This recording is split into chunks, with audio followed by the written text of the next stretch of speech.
What's up, ladies and gentlemen, and welcome to the Shred Show Live. You can see Bryan laughing because he loves to give me shit because I have so much energy that you just can't stop me, ladies and gentlemen. That's why we're shredding every single day. But let me tell you what, ladies and gentlemen, it is the first time I have had an honor, a Medal of Honor recipient, Mr. Florent Groberg, joining us today. You are not going to want to miss this episode. I am pumped. I'm excited. I am humbled. I'm honored. And today we get to talk to a real life Medal of Honor recipient. We're going to have a great show for you. You're not going to want to miss it. We're talking about VA lending. We're talking about the things that you want to know. Ladies and gentlemen, volume up, tag your friends, share with your realtors because you are not going to want to miss the show. Ladies and gentlemen, it's time to shred.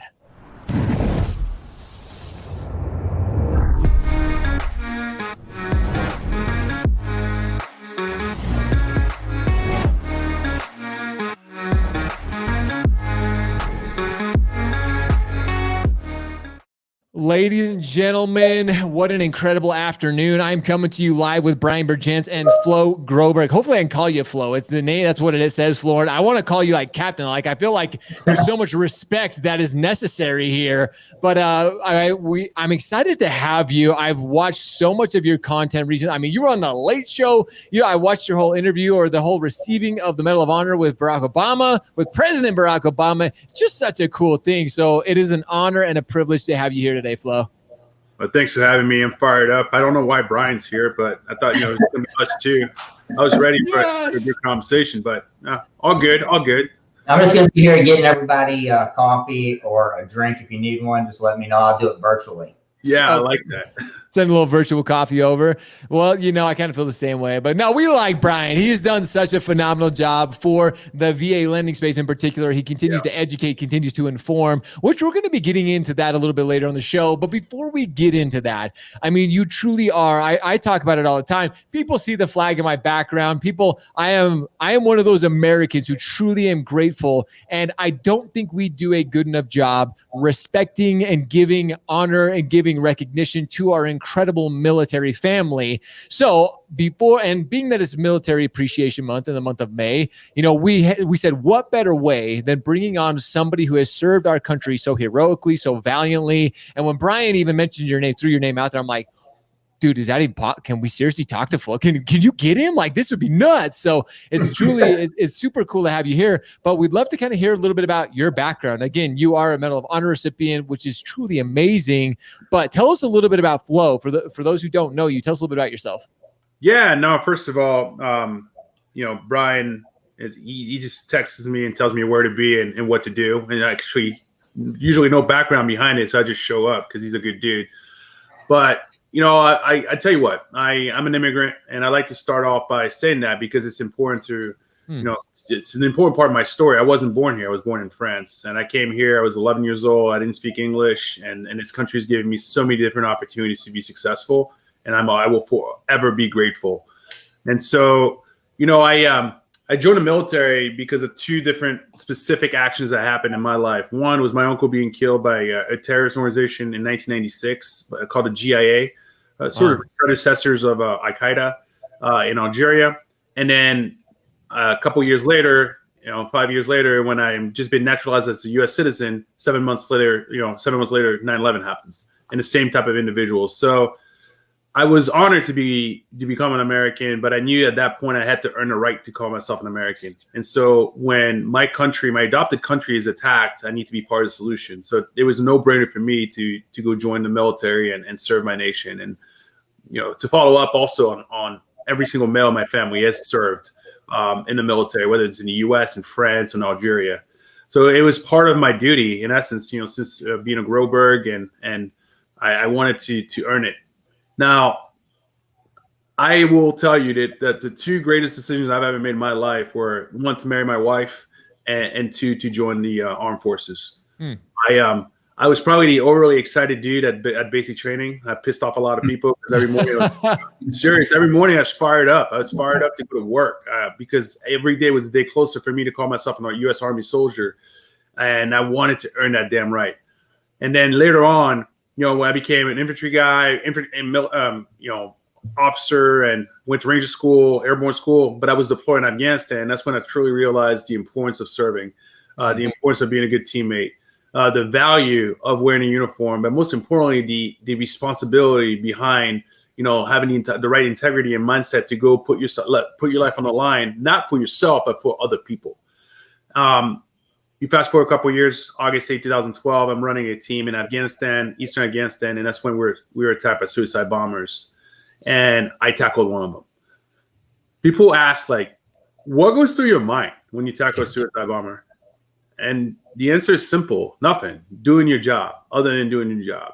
I was the closest person to him, and I had 24 other U.S. and coalition forces members around me, and my job was to protect the boss, and that was to protect Colonel Mingus, Command Sergeant Griffin. And so when I got to have the opportunity to do my job, I took it.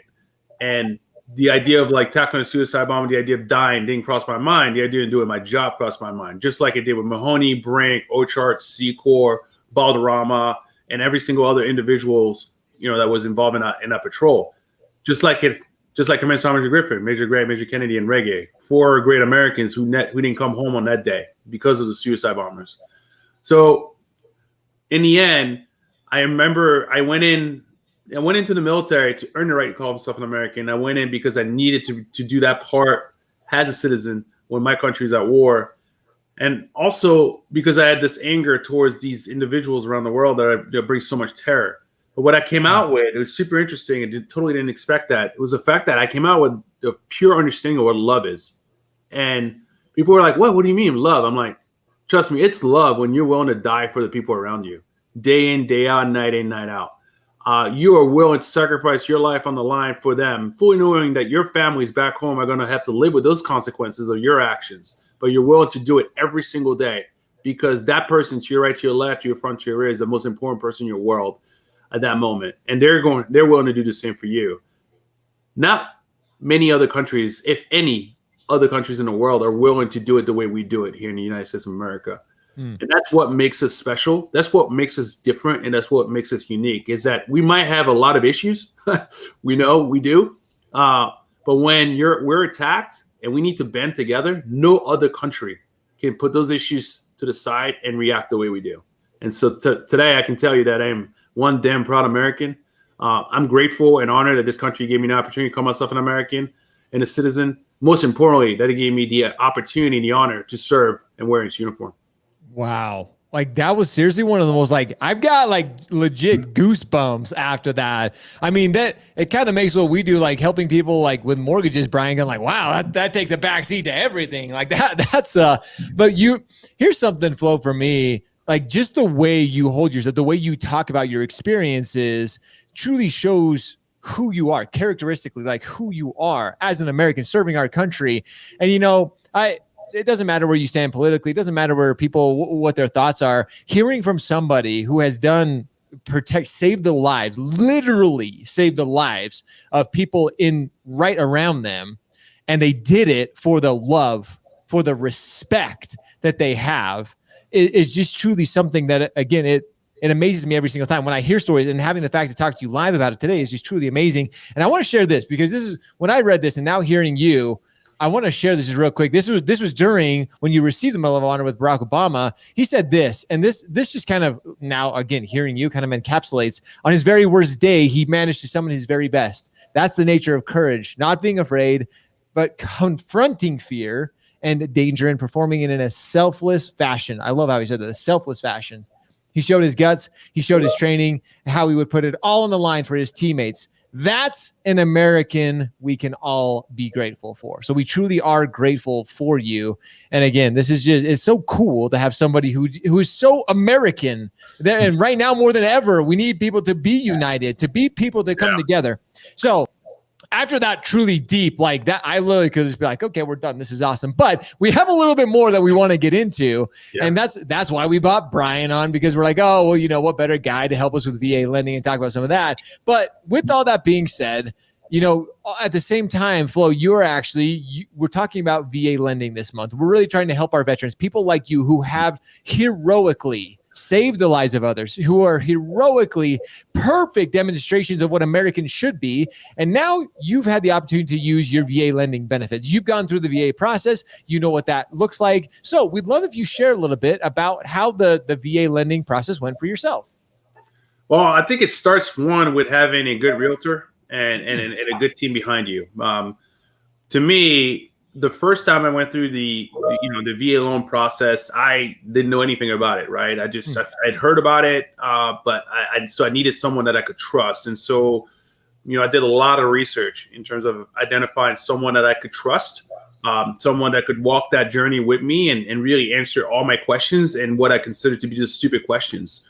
And so I did I interviewed people just like you would interview someone for a job. I literally went out there and I interviewed like 3 or 4 different individuals, and I asked them a bunch of questions. And then at the end, I made the decision on who I was going to stick with because I felt comfortable. And then after that, the process was pretty simple. That's the beauty of the VA loan, right? I asked one question, like, how much money do I need in my bank account to go out and get this loan? And her response was nothing. I said, okay, what? Really? I'm like, isn't there like a down payment? She's like, no, you're fine. You can put money down if you want to, but you don't need to put any zero down. So I went like, well, how does this, like, what do you do? She's like, we're going to do a credit check. We're going to work this, but you have a job. You were in the army. You're in the army. I was active duty at the time. And so we went through the whole process, and she put me really at ease. So that really opened up like my eyes. I'm like, oh my goodness. And so then at the time there were limits, right? And in terms of your area, like how much you can qualify for. So that was nice. It was kind of a nice little like sort of barrier of like, okay, well, I can go look for this, this, and this. So we went house hunting, right? She had my budget. We set a budget. I felt comfortable with it, and we went house hunting. I think we went through 6 or 7 houses. Listen, I don't like when I go to Blockbuster ruined me. Because I used to go to Blockbuster and I would be there for 2 hours trying to pick a movie. And I realized like never again. So when I want something and I see it and I like it, I go for it. And so I think it was a 6th house in Colorado Springs outside of Fort Carson. And I fell in love with that house. I bought it. We went through the process. We put a bid into it. We waited 24 hours and the seller came back and accepted our proposal, right? So our offer. And from there, it went through the whole process. So she walked me. She's like, okay, we're going to do an appraisal. We're going to do a home inspection. And then we're going to go through the financials with that group. And it was so simple. I was really nervous before. I was like, I thought this was going to be so hard. But in the essence, because I was comfortable with my realtor and because I was comfortable with the financial institution I was going to go with, which was Caliber for my first home, and I actually almost did nothing. I just signed a piece of the paper and I answered a couple of questions here and there. I gave them whatever they needed from my bank account, things like that. But after that, next thing you know, 30 days later, I was in front of the sellers, and we signed and transferred deeds, and boom, we're done. Good to go. Look at that. So, okay. So you talk about this almost interview you did with this loan officer, this real estate agent. Is there something, was it their knowledge that stood out? Was it like a relationship thing? Did one of them connect more with you? What was it that really kind of led you to working with the financial institution that you did? It was the listening, right? Listening to me. I had a lot of questions, and I didn't feel rushed. I felt like there were good answers, detailed answers. I thought they were patient. Because sometimes it's a fast moving world, right? And so I figured I was asking some pretty dumb questions at moments, right? That maybe questions I should have done my own homework behind, but and I didn't do that specific homework.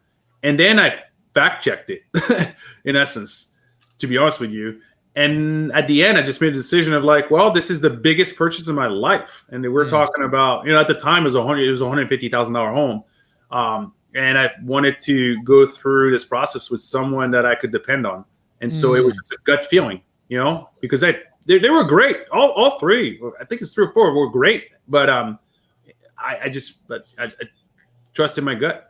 Ooh, I like Bryan. Now he mentioned something here. I think a lot of veterans kind of feel that way. They feel like they need to, just because, I mean, you guys as military personnel, you guys are smart. Like, you're some of the smartest people on the planet. In my true, honest opinion, you guys are really, really smart. Sometimes veterans almost have that like fear of not knowing something, right, Bryan? So there are no dumb questions. And that's why we're doing this series. This is why we're, doing the show, is so we can help veterans say, hey, you know what? Get your questions answered. We want you to be able to feel comfortable in the home buying process, right, Bryan? Yeah, and two, Flo brought up something important, is not a lot of people do the interview process thing. Yeah. You know what I mean? Like, he was mindful enough to like get some swings at the plate, interview some people, make sure that there was a connection with somebody he could trust. And then also too, because he had a lot of questions, he was very organized in his approach. And I always talk about this too on many different platforms, of how being organized when you want to go buy something like this is critical and important. Wouldn't you say that, Flo? Like, weren't you, you probably sat down and said, okay, if I'm going to do this, I need to get my house in order first, and then you go out. Yeah, absolutely. No, you 100% need to be organized, and you can't be afraid to ask those questions. Like you said, Josh, like, can't, no dumb questions. You might feel they're dumb, but there are no dumb questions, because it is probably the biggest expense in your life at that specific moment. Yeah. And it's okay to be very knowledgeable what you're about to get yourself into. Well, and that's just it. And you asked the questions right out. Like, you're like, wait, I don't need any money down. Like, even as a veteran, even like, you didn't know. That's why, again, we're trying to educate all of our mortgage and real estate professionals out there, is you need to be ready to help these veterans. Bryan, you have shared so many times how there's such a fractional amount of veterans that are using those benefits that they have earned. This is something that, because you have all laid down your lives, you have put yourself in harm's way in protection of our great country, you now have this incredible opportunity for you. And so asking those questions, being able to be prepared for them as mortgage professionals and as real estate professionals, is our minimum opportunity and duty to these incredible people who are truly serving our country. Right, Bryan? Yep. And so I want to talk about Flo's last purchase he did to go to, was it Seattle, right? Seattle area, Flo? Yeah. That area. So, and one thing, and Florent and I have had this conversation a lot over the last couple of years that we've known each other, and that is the viewpoint of the real estate community, assuming that just because you're a veteran, you're poor. And it drives me nuts, because whether you're a reservist, you're a veteran, or you're active duty, all of a sudden, because you want to use a benefit, there's not a way for you to pivot. And Florent's got a great story, because he moved across the country into a high cost area and was able to be successful in purchasing a really expensive house in a really expensive area, because that's the market there. Sure. And he was able to do it. And guess what? He's a vet. Yeah. You know what I mean? Yeah, he didn't use the VA home loan benefit, but at the time we didn't have the Blue Water Navy law in effect yet. Correct. Sure. Right? Reason why I didn't do it. Yeah, but if you would have had that law in effect, I'm pretty sure you probably would have thought, man, I need to go VA probably. Well, we're doing it right now. Well, there you go. Yeah, we're in the process of right now. I'm in the process of working with one of Caliber's, actually, is loan officers, and we're building a house in Dallas. We're moving, and we're using a VA loan for this purchase. Pretty good price purchase, I'd say. Thank gosh that they changed the rules a little bit, but it's making my life a little bit easier. So you're going through the process again right now, Flo? Yeah. It's my fourth property I'm buying. And are you using the VA benefits? Yeah, I am right now. See, right there, that's another common misconception. I know so many veterans who are like, well, I use my VA, or I use my eligibility. I'm done. I don't have any more. Now, again, we won't get too much into that on the show. Depending on your eligibility, depending on things like that, you can use it multiple times. But some veterans don't even know. Sometimes they think, I've talked to many veterans that we've helped get in a home. They thought once they use it, it's done. They think it's over and you can't use it again. When in fact, you can use it multiple times. Again, disclaimer, depending on your eligibility, things like that. Make sure you check with your loan officer that you're working with. But you can even use it to buy investment properties if done correctly. So there are so many things that can be used. It's just a matter of education, and it's a matter of asking the right questions. And Flo, to reiterate what Bryan said, the fact that you were willing to ask the questions and become educated yourself. Too many people are, and especially veterans, and I hate saying it, sometimes they get taken advantage of because they're just like, well, I don't know anything about it. I'm just going to go with the first person who sounds knowledgeable. I'm just going to go that route. But really doing your education yourself as a veteran, all those veterans who are listening, do that due diligence. But that's why we have great guys like Bryan who are in the industry, who are educating not only professionals, those who are in it, but also you veterans as well. Yeah, Bryan, I'll tell you this. Bryan is the key. And I'm not trying to, throw him some I don't even know what the saying is, but seriously, right now I'm going through a situation where I'm building a home. Yeah. Right. And I have a VA, I have a interest rate lock with a specific date. And I'm getting feedback that my house is not going to be built in time.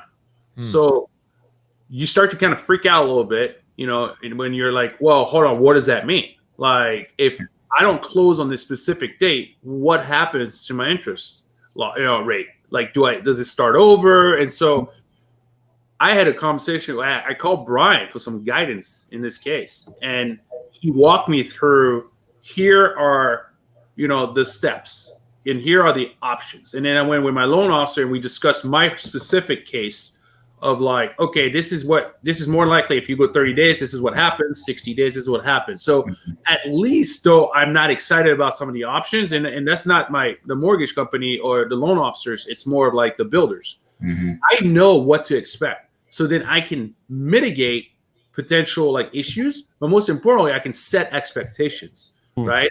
And it gives me a lot of time to prepare for it since I'm building. But this is called a new construction, right? And it's a little bit different process. And I've gone through it now twice. And both times I've learned a lot of lessons. But I didn't have caliber home loans.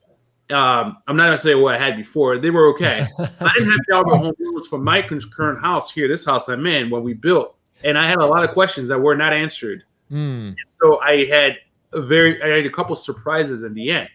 Now, I'm organized, so I did a lot of research. And I think I called Bryan a couple times to ask a few questions here and there.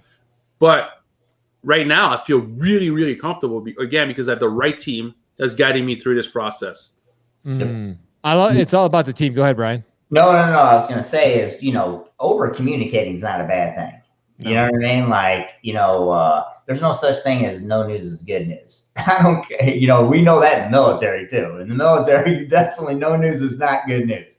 But in the mortgage business, when you're going through a transaction, always given that, kind of, communication with your client as much as possible on what's going on, whether it's just to say hi and say nothing new. But when you add new construction into it, when you're talking about new construction, and I hope I don't offend any builders out there, is the only type of mortgage where the person cannot finish the project and expect you to move in and pay them full tilt.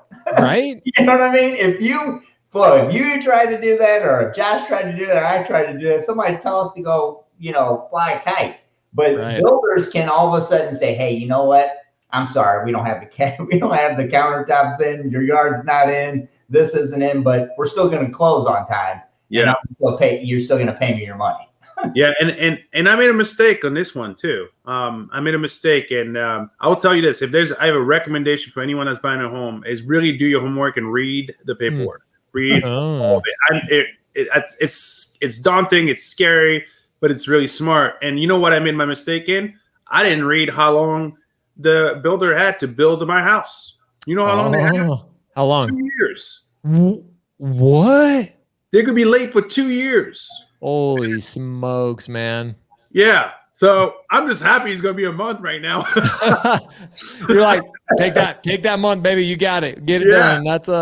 That's crazy, but it is. But you mentioned this again, Flo, like having a team, again, we all make mistakes, but that's why having a realtor involved, having a mortgage professional who knows what the hell they're doing can really pay dividends. So you know what to expect. You know when hiccups occur. I love that you said it, Bryan, like no news is not good news, ladies and gentlemen. No news, like people want to be communicated with, and especially like as human beings, when we hear from somebody, it reassures us. It helps continue to build that relationship, that trust that Flo even mentioned. So I absolutely love it. And I want to thank both you guys. I know we're coming up where I want to be respectful of both of your guys' time. This has been such an amazing experience. And Flo, and I cannot thank you enough for coming on, for joining us on the show today and sharing your experiences, sharing real life experiences that you've had, some of the things that you've learned during this upcoming home build and home buying process. So thank you so much for joining us today. Thank you again for the incredible service both of you as veterans have served our country so heroically and so valiantly. So thank you both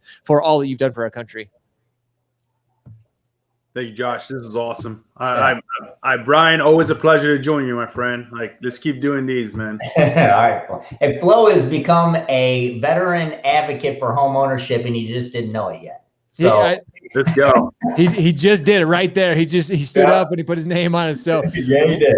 You guys are awesome. I appreciate you guys joining us today. And we appreciate all of you watching and listening. Veterans, if you're out there, if you have questions, please reach out. Let us help you with this home buying process. It doesn't have to be complicated. Like Flo mentioned, this can be a good experience as long as you do your due diligence.